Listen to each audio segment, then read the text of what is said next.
யாராக இருக்க போகிறேன்? நான் ராஜாவாக வாழ போறேன். நான் தேவனுடைய ஸ்தானாதிபதியாக இருக்க போறேன்.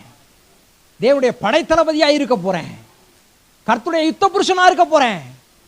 அப்படிப்பட்ட எண்ணங்கள் உள்ள வரும் பொழுது மிகப்பெரிய அரசாட்சியை கர்த்தருடைய கரத்தில் கொடுக்க போறார். மிகப்பெரிய ஜன கூட்டத்தை உங்கள் கீழே கர்த்தர் வைக்க போகிறார். கர்த்தர் அப்படிதான் செய்ய போறாரு. பெருசா நடக்குங்க. கர்த்தர் குறிப்படையாளங்களை வை, முடிஞ்சா எழுதி வச்சுக்க, எழுதி வச்சுக்க, எழுதி வச்சுக்க. உன் காலண்டர்ல எழுதி வைக்கிற மாதிரி டைரியில் எழுதி வைங்க. நான் இப்படிதான் வாழ போறேன். கர்த்தர் என் குடும்பத்தை இப்படிதான் வைக்க போறார். என் தொழிலை இப்படிதான் வைக்க போறாரு. என் பிள்ளைகளை இப்படிதான் வைக்க போறாரு. என் தொழில்கள் இப்படிதான் இருக்க போகுது. என் அத்தனை பிஸ்னஸையும் நான் ஒரு டேப்ல மானிட்டர் பண்ணுவேன். அத்தனை பிஸ்னஸையும் ஒரு ஆப்ல